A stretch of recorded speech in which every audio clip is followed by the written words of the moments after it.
اب میں آپ کو ذرا اس جو انسانوں میں سے انسان دشمنی کا جن کا سب سے بڑا رول ہے، میں ان کی 2000 سالہ تاریخ کا آپ کے سامنے نقشہ رکھنا چاہتا ہوں۔ ان 1400 سال کا تو میں نے صرف 4 آپ کو پوائنٹس بتائے۔ موسیٰ سے عیسیٰ تک 1400 برس علیہ الصلوۃ والسلام، 2 مرتبہ عروج، 2 مرتبہ زوال، اشیریوں کے ہاتھوں پٹوائی، بابلیوں کے ہاتھوں پٹانا، گریکس کے ہاتھوں مرمت، رومنس کے ہاتھوں مرمت۔ یہ جو 2000 سال ہیں، کیونکہ اب تو ظاہر بات ہے 21ویں صدی شروع ہو گئی، 20 صدیاں حضرت مسیح کو پوری ہو گئی۔ پہلی بات نوٹ کیجئے، حضرت مسیح کی پیدائش ہے سن 1 قبل مسیح۔ یہ نقطہ آپ نے کبھی سنا ہے یا نہیں؟ جب ملینیم کا سلسلہ شروع ہوا تھا پچھلے سال، تو میں نے بیان کر دیا تھا کہ ایک عجیب حساب کے اندر انہوں نے غلطی کی ہوئی ہے۔ حضرت مسیح کی پیدائش ہوئی 25 دسمبر کو، سن انہوں نے شروع کر دیا، جو اس کے بعد جنوری آئی تو پہلا سال شروع ہو گیا۔ اگر جنوری سے پہلا سال شروع ہوا تو یہ 6 دن جو ہے تو اس کے پچھلے سال میں تھے، لہذا کہا جائے گا کہ Jesus Christ was born 1 year before Christ, BC۔ تو 1 قبل مسیح میں حضرت مسیح کی پیدائش ہوئی۔ یہ آخری اسرائیلی نبی اور رسول۔ یہودی علماء کی مخالفت، دشمنی، سولی پر چڑھوا دینا میں بیان کر چکا ہوں۔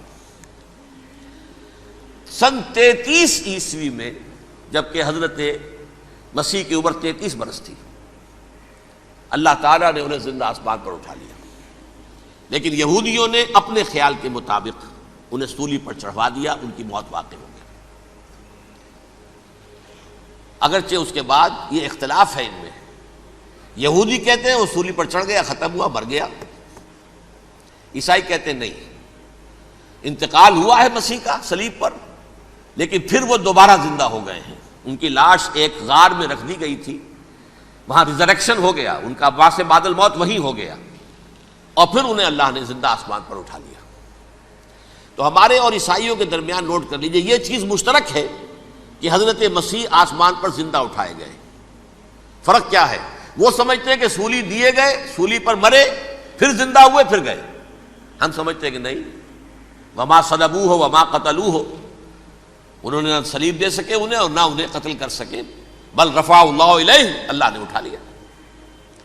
پھر ہمارا اور یہ اس کا عیسائیوں کا ایک اور اتفاق ہے، سیکنڈ کمنگ آف جیسس، حضرت مسیح دوبارہ آئیں گے۔ یہ عیسائیوں کا بھی عقیدہ ہے اور ہمارا بھی۔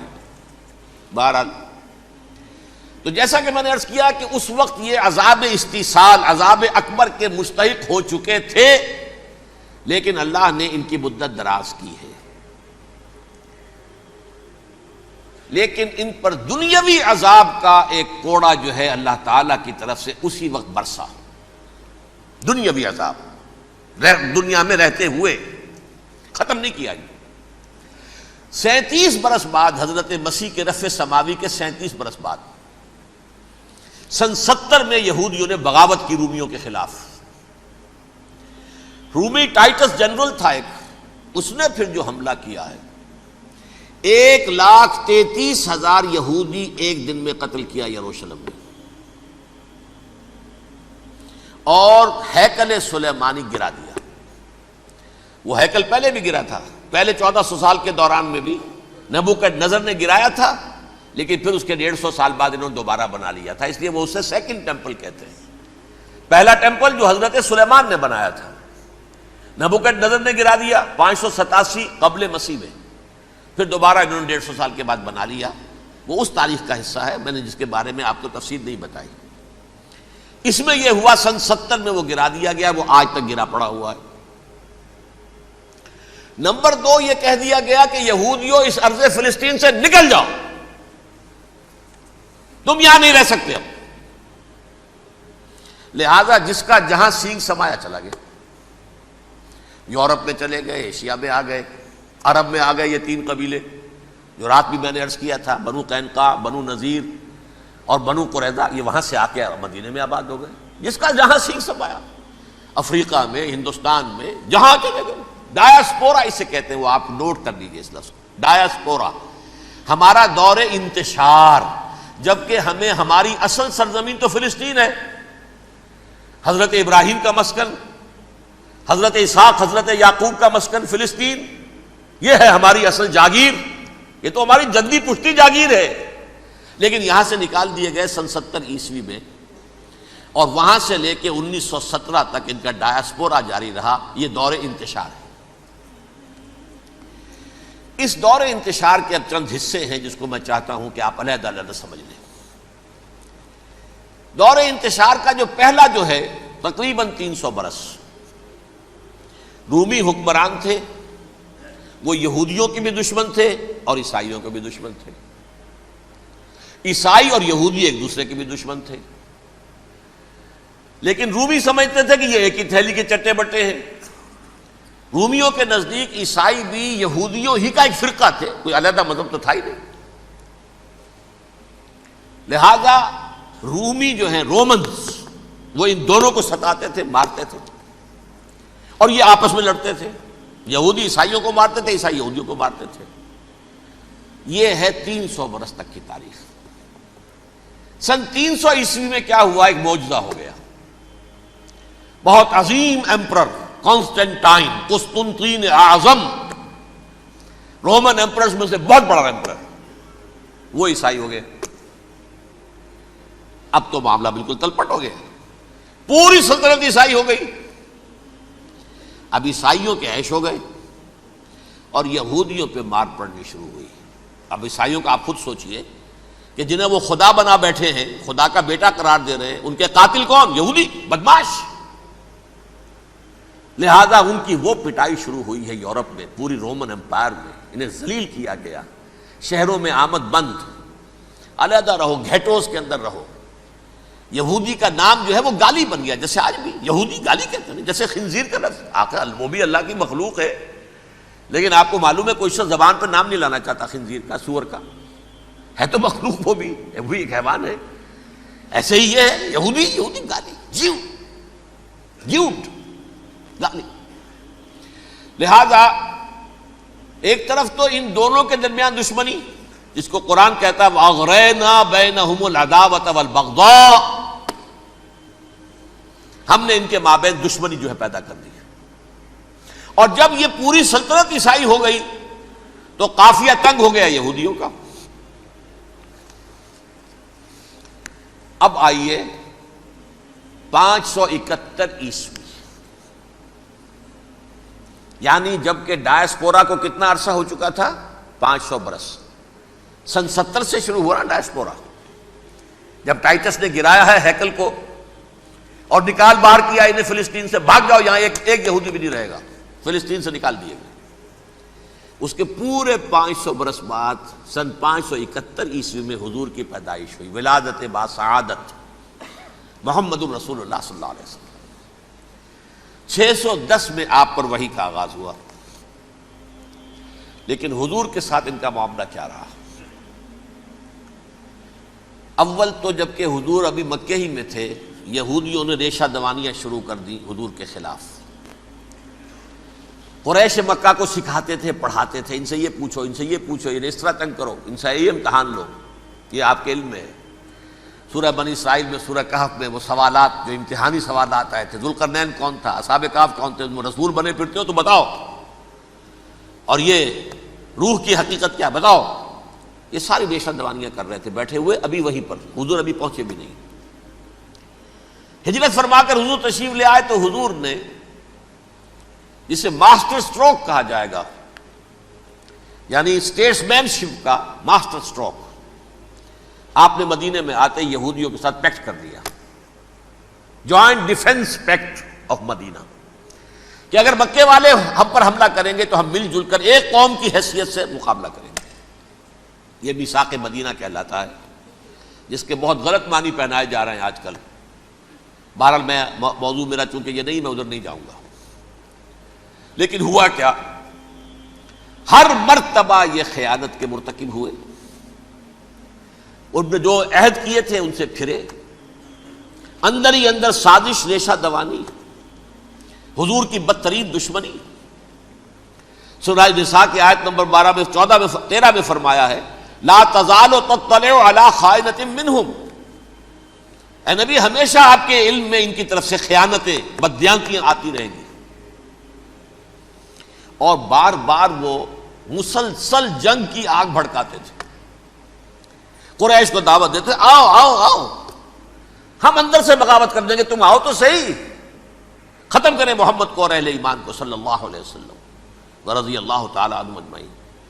لیکن پھر جب وہ آتے تھے تو یہ دبک جاتے تھے، ان میں ہمت نہیں تھی، میدان کے مرد نہیں رہے تھے. یہ سورہ حشر میں ان کا نقشہ کھینچا گیا ہے.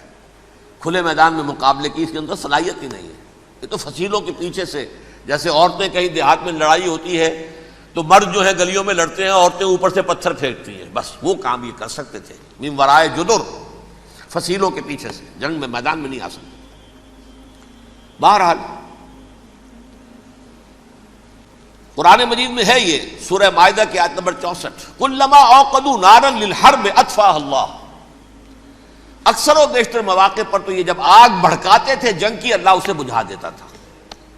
لیکن بہرحال اس کے باوجود جنگیں ہوئی، غزوہ بدر، غزوہ احد ہوئی کہ نہیں. یہ ساری اصل شرارت ہوئی، اور اس کے نتیجے میں حضور نے پھر ایک ایک کر کے 3 قبیلوں کو سزا دی. غزوہ بدر کے فوراً بعد بنو قینقاع نکالے گئے مدینے سے، غزوہ احد کے فوراً بعد بنو نذیر نکالے گئے، اور غزوہ احزاب کے بعد بنو قریظہ نکال دیے گئے. یہ تو میں نے آپ کے سامنے رکھ دیا صرف حضور کے زمانے میں ان کا کیا رویہ رہا. دشمن، رات بھی ہم نے وہ آیت پڑھی تھی، لَتَجِدَنَّ أَشَدَّ النَّاسِ عَدَاوَةً لِلَّذِينَ آمَنُوا الْيَهُودُ وَالَّذِينَ أَشْرَكُوا. اہل ایمان کی دشمنی میں شدید ترین تم پاؤ گے یہودیوں کو اور مشرکین. مشرکین بھی بعد میں ہے، پہلے یہودی. حضور کے بعد کیا ہوا اب یہ نوٹ کیجئے، یہ ان کی تاریخ کا دوسرا دور. حضرت عمر رضی اللہ تعالیٰ عنہ کا عہد خلافت ہے.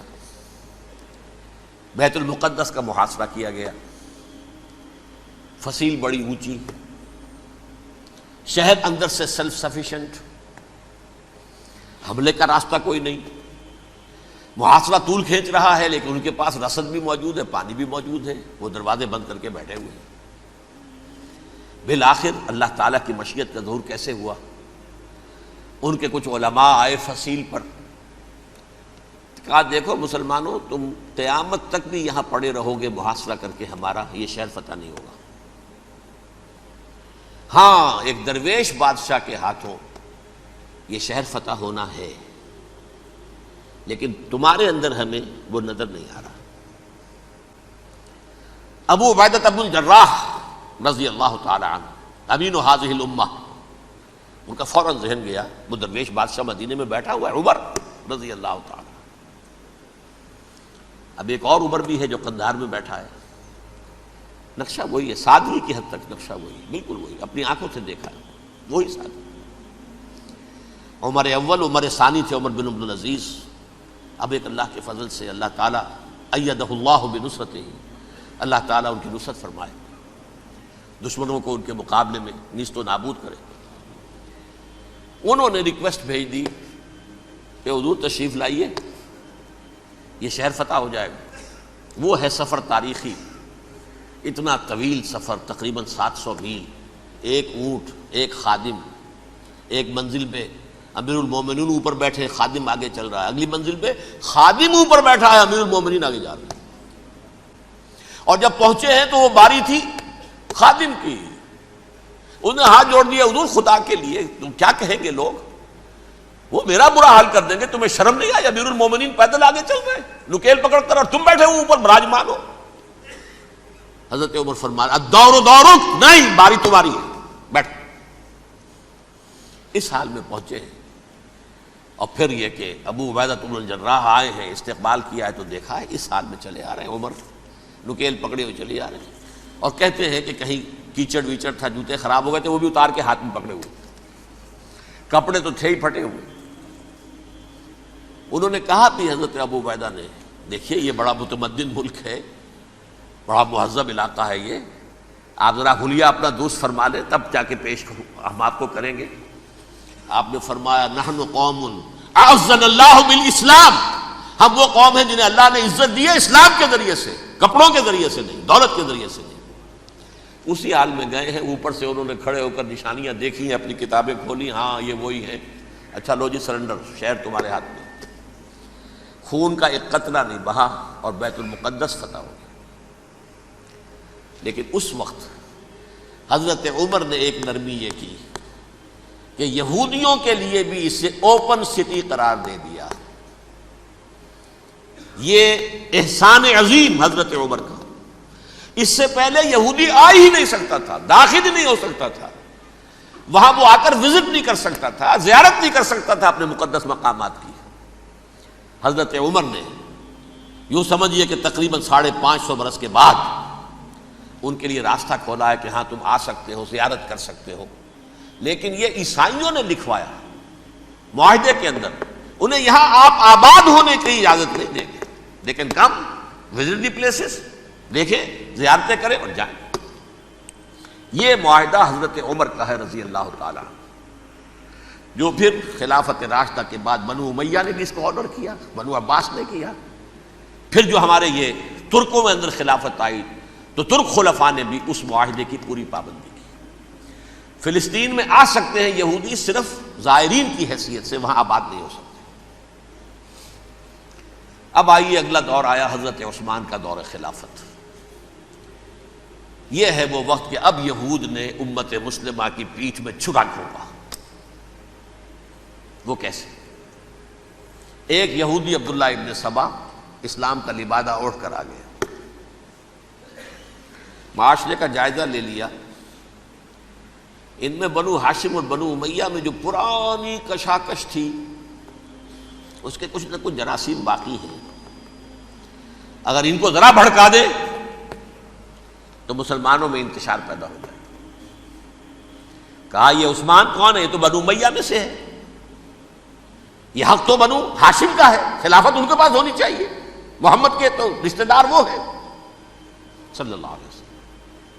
عوام الناس کے اندر بات پھیلنی شروع ہوئی، پھر ایک بڑی سازش کے انداز میں حضرت عثمان کے خلاف پروپیگنڈا، حضرت عثمان کے جو عاملین تھے، گورنر تھے، ان کے خلاف پروپیگنڈا، اور ایسی ہوشیاری کرتے تھے کہ کوفے میں کوفے کے حاکم کے خلاف کچھ نہیں کہنا، اجی مصر میں یہ ہو رہا ہے، اجی شام میں یہ ہو رہا ہے، اجی یہ جو عثمان ہے وہ یہ کر رہا ہے، یہ ظلم ہو رہا ہے، یہ لوٹ مار ہو رہی ہے، یہ خیانتیں ہو رہی ہیں۔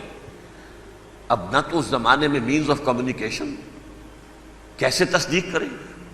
افواہیں تو آپ آج کراچی کے اندر شروع ہو جائے تو پتہ نہیں چل سکتا کسی کو کہ کیا اس میں صداقت ہے کیا جھوٹ ہے، اور بری بات جو ہے فطرت انسانی کی کمزوری ہے وہ فوراً قبول کرتا ہے، کسی کے بارے میں اچھی بات ماننے کو تیار نہیں ہوتا لیکن بری بات تو فوراً تیار۔ بہرحال یہ فتنہ انہوں نے اٹھایا، حضرت علی کی الوہیت کا فتنہ اٹھایا، حضرت عثمان کے خلاف الفتنۃ الکبریٰ برپا کیا، حضرت عثمان شہید ہوئے۔ اس کے بعد 5 برس تک مسلمان ایک دوسرے کی گردنیں کاٹتے رہے، باہمی خانہ جنگی ہوئی، امت کو وہ زخم لگایا ہے جو آج تک جس سے خون رس رہا ہے۔ یہ شیعان عثمان اور شیعان علی تھے جو بعد میں پھر سنی اور شیعہ ہو اور آج تک ہے۔ فتنہ کس نے جگایا؟ ایک عبداللہ ابن سبا یہودی اور اس کے کارندے، شیطان کا ایجنٹ، اور انسانوں میں سے بھی اس کے جو بھی حواریین تھے اور شیطانوں کے اندر سے بھی تھے، انہوں نے بھی اس آگ کو بھڑکایا۔ یہ آپ سوچ لیجئے کہ یہ کس نے وہ زخم لگایا؟ یہودی۔ اگلا دور آیا، خلافت راشدہ ختم ہوئی، بنو امیہ کا بھی دور کافی گزر گیا۔ طارق ابن زیاد 712 عیسوی میں حملہ کرتے ہیں اسپین پر۔ اسپین اس وقت عیسائیت کا بہت بڑا گڑھ، بہت بڑا گڑھ، بڑے کٹر ترین عیسائی جو ہے وہ اسپین میں تھے، لہذا یہودیوں کی وہاں بہت پٹائی ہوتی تھی، بہت پٹائی ہوتی، یہ میں بتا چکا ہوں، دشمنی تھی ان کی تو چلی آ رہی تھی عیسائیوں کے ہاتھوں یہودیوں کی، وہ تو سن 300 عیسوی سے ایمپرر کانسٹنٹائن کے بعد سے شروع ہو گئی تھی۔ اس حوالے سے یہودیوں نے اس وقت چالاکی یہ برتی، کچھ راستے واسطے بتائے، کچھ مدد کی طارق ابن زیاد کی۔ طارق ابن زیاد نے انہیں اپنا محسن سمجھا، ہسپانیہ فتح ہو گیا تو یہودی چونکہ محسنین کی فہرست میں آ چکے تھے، انہیں بہت اقتدار نصیب ہوا، بڑی سپورٹ مسلمانوں نے دی۔ ان کے بڑے بڑے علماء جو ہیں اسی دور کے اندر پیدا ہوئے، بڑے بڑے تھنکرز ان کے اسی دور میں پیدا ہوئے۔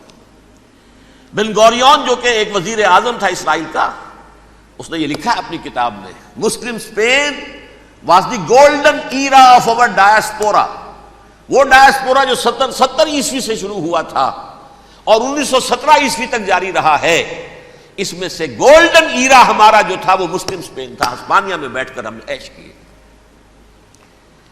لیکن وہاں سے انہوں نے اور جو کچھ کیا، یہ تو داستان کے بہت سے گوشے ہیں، لیکن میں جس اسٹریٹ لائن میں چل رہا ہوں اس کے اعتبار سے ایک بات سمجھ لیجیے. وہاں بیٹھ کر انہوں نے اب عیسائیت کی پیٹھ میں چھرا گھونپا، پروٹیسٹنٹ مذہب پیدا کیا، تقسیم کر دیا. جیسے شیعہ سنی کی تقسیم، عبداللہ ابن سبا، رومن کیتھولک اور پروٹیسٹنٹ کی تقسیم، یہودی علماء.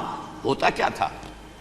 ہسپانیہ کی یونیورسٹیاں ہیں، کارڈووا میں ہے، ٹولیڈو میں ہے، گریناڈا میں ہے، غرناطہ، قرطبہ، تولیتلا، اور وہاں آتے تھے لوگ. فرانس سے چلے آ رہے ہیں نوجوان پڑھنے کے لیے، جرمنی سے چلے آ رہے ہیں، اٹلی سے چلے آ رہے ہیں. 3 ہی ملک قریب ترین پڑھتے ہیں سینٹرل جو یورپ کے ہیں. یہاں پر جو ہے وہ اسلام جو نور پھیلا رہا تھا اس سے بھی مستفیض ہوئے. جہالت کے جو ہے پردے ان کے وہ چھٹے. اس کے ساتھ ہی وہ یہودی وہاں ان کے اندر جو جراثیم داخل کر رہے تھے وہ اس عیسائیت کے خلاف بغاوت، جو اس وقت دنیا میں عیسائیت اس وقت تھی. پوپ کا راج تھا دنیا میں اس وقت. یورپ میں جو عیسائیت تھی اس میں ایک طرف بادشاہ تھے، لیکن بادشاہوں کی حیثیت وہاں پر یوں سمجھ لیجئے کٹ پتلیوں کی تھی. اصل قوت پوپ کے ہاتھ میں تھی. اور پوپ کو انہوں نے، جیسے قرآن نے کہا، اتخذوا احبارهم ورهبانهم اربابا من دون اللہ. چونکہ سینٹ پال نے شریعت موسوی ساقط کر دی تھی تو اب شریعت تھی ہی نہیں. پوپ کو اختیار تھا جس چیز کو چاہے حلال قرار دے دے، جس چیز کو چاہے حرام قرار دے دے. اتخذوا احبارهم ورهبانهم اربابا من دون اللہ. انہوں نے کہا صاحب یہ پوپ کس بلا کا نام ہے، یہ بھی انسان ہے. بات تو ٹھیک تھی نا. اصل حیثیت تو کتاب کی ہونی چاہیے نا، ڈیوائن بک، دی ریویلڈ اسکرپچر. لہذا یہ کتاب ہر شخص پڑھ سکتا ہے. کوئی پوپ کے باپ کو جو ہے کوئی اس کے لیے پروپرائٹری رائٹس تو نہیں ہے کہ صرف پوپ پڑھ سکتا ہے یا پادری پڑھ سکتے ہیں. ہم بھی پڑھ سکتے ہیں، ہم بھی سمجھ سکتے ہیں. یہ باتیں تھی کہ جن کو بڑھا چڑھا کر بیان کر کے اور پوپ کا اقتدار ختم کرا دیا اور توجہ مرکوز کر دی بائبل کی طرف. اب بائبل میں بڑا حصہ تو اولڈ ٹیسٹامنٹ کا ہے. نتیجہ کیا ہوا؟ یہود کی عظمت پروٹیسٹنٹس کے نزدیک مسلم ہو گئی. اصل قوم تو یہ ہے. وہ دشمنی بدلی کہ نہیں بدلی؟ موسیٰ کے امتی یہ ہے، تورات موسیٰ کو دی گئی، ابراہیم کی نسل یہ ہے. لہذا وہ جو دشمنی تھی، جو عداوت تھی کہ ہمارے خدا کو سوری چڑھانے والے ہیں یہ بدماش، اس کا ازالہ ہوا اس پروٹیسٹنٹ مذہب کے نتیجے میں. یہ میں اب آپ کو بتاتا ہوں کہ ایک نتیجہ وہ نکلا ہے جسے برٹرنڈ رسل نے بیان کیا ہے. اس کی کتاب ہے ان پریز آف آئیڈلنس، صفحہ 108. وہ لکھتا ہے the Christians retaining the Judaic belief in special revelation added to it the Roman desire for worldwide domination and the Greek taste for metaphysical subtleties. The combination produced the most fiercely persecuting religion that the world has yet known. یہ 3 چیزیں آ کر عیسائیت میں مل گئی. ایک تو جب یہ اولڈ ٹیسٹامنٹ جو ہے وہ ان کے ہاتھ میں آ گئی، اور اس کے میں کچھ آپ کو بتا دیتا ہوں کہ اولڈ ٹیسٹامنٹ کی تعلیمات، کیونکہ یہ اولڈ ٹیسٹامنٹ جو ہے یہ محرف تھی. اصل تورات تو گم ہو گئی تھی 587 قبل مسیح میں، جب پہلی مرتبہ ہیکل جو ہے تباہ ہوا ہے، اس وقت ختم ہو گئی تھی. اس کے کوئی 150 سال کے بعد انہوں نے یادداشتوں سے مرتب کر کے لکھی ہے. اب اس میں ان کے اپنے خیالات، اپنے امانی، اپنی توجیحات وہ شامل ہو گئی. لہذا میں آپ کو حوالے دیتا ہوں اس کتاب کے اندر مظالم کی جو تعلیم دی گئی ہے. اہل کتاب نے اپنے مظالم قتل عام کے جواز کے لیے تورات میں تبدیلیاں کی اور پیغمبروں پر دہشت ناکی اور بدترین حرام کاری کے الزامات لگائے. سنیے، پہلا حوالہ ہے یہ گنتی باب 31 آیات 17-18. اس لیے ان بچوں میں جتنے لڑکے ہیں سب کو مار ڈالو، اور جتنی عورتیں مرد کا منہ دیکھ چکی ہیں ان کو بھی قتل کر ڈالو، لیکن ان لڑکیوں کو جو مرد سے واقف نہیں اور اچھوتی ہیں اپنے لیے زندہ رکھو. یہ کسی اللہ کی کتاب کا یہ جملہ ہو سکتا ہے؟ کسی ریویل بک کا؟ اور سنیے، یہ ہے استثناء ڈیٹرانومی باب 20 آیت 16-18. پر ان قوموں کے شہروں میں جن کو خداوند تیرا خدا میراث کے طور پر تجھ کو دیتا ہے، کسی ذی نفس کو جیتا نہ بچا رکھنا، جیسا خداوند تیرے خدا نے تجھ کو حکم دیا بالکل نیست کر دینا. مرد، عورتیں، بچے، بوڑھے سب ختم. یہ کتاب مقدس ہے. اور سنیے، سیموئیل باب 27 آیت نمبر 9. اور داؤد نے اس سرزمین کو تباہ کر ڈالا اور عورت مرد کسی کو جیتا نہ چھوڑا. نمبر 4، ان سب آباد شہروں کو ماں، عورتوں اور بچوں کے بالکل نابود کر ڈالا. کتاب استثناء باب 3 آیت 6. یہ ہے جو کہہ رہا ہے برٹرنڈ رسل، کرسچینٹی میں آ کر اب یہ تین چیزیں شامل ہو گئی. ایک تو یہ باربیرین یہ تعلیم جو ہے، اور یہ مذہب کے نام پہ تعلیم، یہ کتاب مقدس کی تعلیم. نمبر 2، رومنز کے اندر جو ایک تمنا تھی ورلڈ ڈومینیشن کی، وہ عیسائیت کے اندر آ گئی. اس لیے کہ پوری رومن امپائر جو ہے عیسائی ہو گئی، تو اسے وراثت کے اندر ورلڈ ڈومینیشن کی جو ایک تمنا تھی وہ مل گئی. اور پھر یہ کہ انہوں نے جو توہمات تھے یونانیوں کے، ان کو بھی اپنے ہاں مختلف شکلوں کے اندر جمع کر لیا. ان تین چیزوں کا the combination produced the most fiercely persecuting religion that the world has yet known. اس کے نتیجے میں دنیا میں تاریخ انسانیت کے اندر جو بدترین خونخوار ترین مذہب ہو سکتا ہے وہ شکل عیسائیت نے اختیار کی. اور اس کا مظہر عتم کیا تھا؟ نوٹ کیجئے، صلیبی جنگیں. ایک بات ٹائم ٹیبل کے اعتبار سے نوٹ کر لیجئے گا. فرسٹ ملینیم ختم ہوا، سیکنڈ شروع ہوا. ان کے 1000 سال ختم ہوئے تو 11ویں صدی میں سیکنڈ ملینیم شروع ہوا، تو پہلی صلیبی جنگیں ہوئی. لاکھوں مسلمان قتل کیے. صرف یروشلم کے اندر اتنا خون بہایا ہے کہ خود ان کے ہسٹورینز لکھتے ہیں کہ جب ان صلیبیوں نے جب گھوڑوں کے ساتھ وہ چل رہے تھے گلیوں میں، تو ان کے گھوڑوں کے گھٹنوں تک خون کی ندی بہ رہی تھی. جہاں سے گزرے ختم کرتے چلے گئے، آبادیاں کی آبادیاں ختم کر دی. اگرچہ اس کروسیڈ میں گیہوں کے ساتھ گھن بھی پسا، یہودی بھی بہت مارے گئے. یہ فرانس سے، جرمنی سے جب یہ کروسیڈرز آ رہے تھے، 3000 میل کا سفر طے کر کے آئے تھے. سوچئے تو صحیح. اربن ثانی پوپ جو تھا، آگ لگا دی تھی اس نے پورے یورپ کے اندر.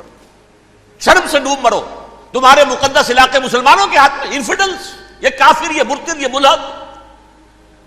مسیح جہاں پیدا ہوا، مسیح کو جہاں سولی دی گئی، وہ کہاں ہے؟ ان کے ہاتھ میں. وہ آگ لگائی ہے، 3000 میل کا فاصلہ طے کر کے یہ قومیں آئی ہیں وہاں، اور جو تباہی مچائی ہے انہوں نے. تاریخ انسانی میں ایسی بربریت کی کوئی مثال. اور یہ ان کے اپنے ہسٹورینز لکھتے ہیں. شرم کے مارے ایسے محسوس ہوتا ہے جیسے ان کی گردنیں جھکی جا رہی ہوں. لکھتے